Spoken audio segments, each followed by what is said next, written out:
pay up. That's what Trump is demanding of Iran as it launches new strikes tonight. In a post Trump just put out, he said, quote, "Please let this statement serve to represent, until further notice, that from this point forth, any and all damages done to ships, cargo, or anything related thereto will be paid for by Iranian money that the United States has in its possession and controls. These damages may be very substantial, but nevertheless, this is the fair and equitable thing to do."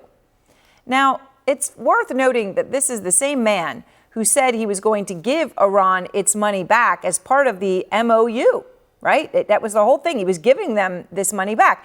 He actually said this. It's not our money, it's their money, and we froze it. At a certain point in time, it's not our money, it's their money. Those are his words.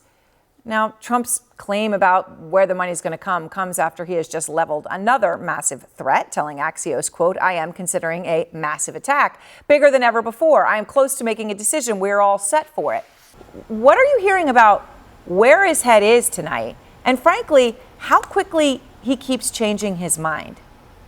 Well, Aaron, I mean, as you said, it's 5 months and counting, and the end is not anywhere in sight. First of all, you have Secretary of State Marco Rubio saying things like Iran is begging to get to the table, something we've heard from President Trump, too. But then President Trump today saying he doesn't think Iran is ready for a deal, even going further than that, saying they need more of the same. Well, more of the same likely is referring to the fact that we've had 12 consecutive nights of bombings in Iran, but are reporting today that the CIA and the DIA, the Defense Intelligence Agency, have recently assessed that this kind of bombing that the U.S. is doing every single night is unlikely to move Iran's negotiating position. So what exactly is it that President Trump is trying to do? And we've heard this kind of rhetoric from him before. Now, when we've talked to U.S. officials, they have said that Trump has yet to sign off on the most aggressive military action. So is what he's trying to do get Iranians back to the negotiating table? It's really unclear at this point. But as you noted, he is making all of the moves, setting up for a potential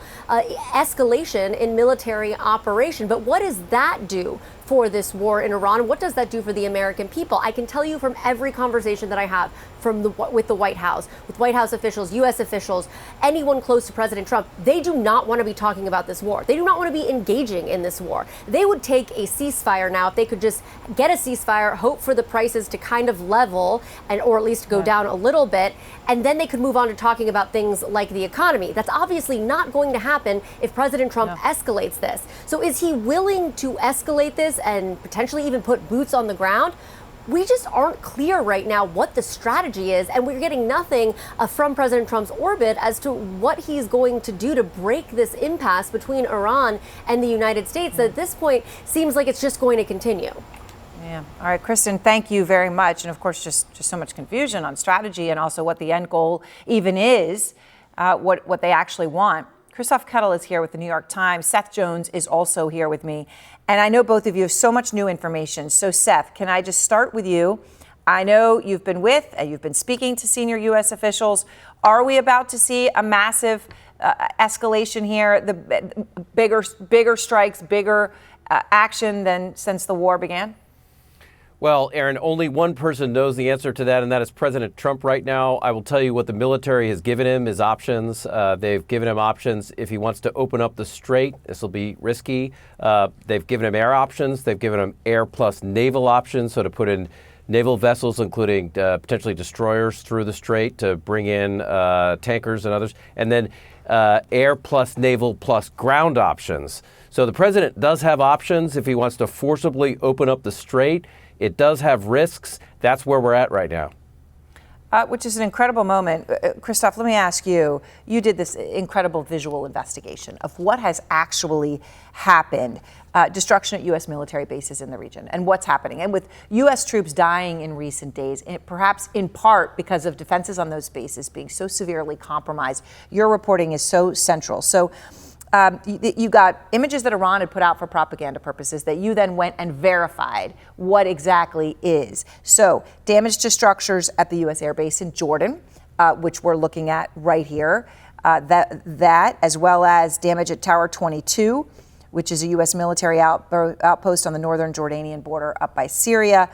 and damage to U.S. military, a tent in Erbil, Iraq, up in Iraqi Kurdistan. So what were you able to learn from this? What we were able to learn from this is that Iran has a lot of firepower left. So they're able to conduct precision strikes. So if you look at the satellite images, you see that they're targeting specific radar sites, drone shelters, airplane hangars, and so on. So they can conduct precision strikes and inflicting very heavy damage. And of course, the most severe damage happened last week on Friday when several U.S. service members were killed. In a terrible tragedy. By the way, I will note the Secretary of State, Marco Rubio, did not answer the question directly when he was asked yesterday if China was providing that targeting information. Obviously, we have reported that both China and Russia were helping provide much of that information early in the war. So, Seth, when you look at satellite images that you've been focused on the Iranian side of things, right? You look at the ground there, you're seeing something pretty significant in Iran. Yeah, this sort of dovetails with what we've just seen of damage on the U.S. side, which is we're seeing the Iranians actively rebuilding like busy bees. They're rebuilding missile silos. They're building infrastructure sites. And what's important, Aaron, is that the Iranians have so much underground too that much of what they're having to do in some areas is just reopen areas where earth is just like shut off the tunnel. So it's like redigging, excavation, and what appears to be the case is a lot of the U.S. strikes are just not destroying those missile launchers. They're underground. The Shaheeds underground. Missiles themselves, cruise or ballistic, underground. That seems to be a strategy that has been successful for the Iranians so far. Yeah, and I'll note, Seth, from your reporting and what we understand from reporting the New York Times did about the CIA, 2/3 of the missile capacity was in place. Those numbers, though, are now 6 to 8 weeks old. So who knows what has even been added back on top of that? I mean, it's obviously unclear. Christoph, you were able to verify some of the, with video, some of what Iran was putting out, including a video that Iran had put out showing a strike on that airbase in Jordan. And so you say, we'll show this, what looked like to you that the explosion appeared to be prefabricated housing. So you were able to sort of match this up. So can you talk about that, how you were able to match up what we're actually seeing to confirm if it's real? So it's a very unusual footage, right? And it's actually filmed probably by a U.S. soldier because it's inside the airbase.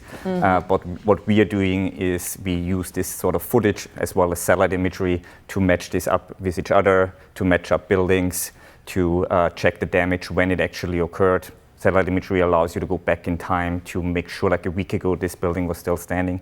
And that's how we verify, and that's how we can assess both the damage up close, but also on the whole base in this case. Seth, how vulnerable are U.S. troops? I mean, when you think about in the early days of the war, when virtually every THAAD missile defense system that the U.S. had in the region was taken out, except for maybe one. And now here we are seeing strikes like Christoph is going through on that airbase in Jordan, where U.S. soldiers were killed in just the past few days. How vulnerable are U.S. sites? I mean, how much of that missile defense and radar and all of these things that they've been taking out, how much of it has even been repaired on the U.S. side? Well, Aaron, there does appear to be some effort to repair some of what the U.S. has done. But I will tell you, I was in Europe last week looking at an update on the war in Ukraine. What is striking, that war's been going on for 4.5 years, is the Ukrainians have been targeted by missiles and drones for 4.5 years. They have their bases underground. They've got a range of both point and area defense, so counter-drone capabilities. The U.S. should have been better prepared when this war started for these kinds of missiles, cruise ballistic missiles and drones. This was entirely predictable from what we've seen for 4.5 years in Ukraine and how to defend against it. So having like structures that are hittable and not underground is a major lesson from the war in Ukraine that was not moved over to the Persian Gulf right now.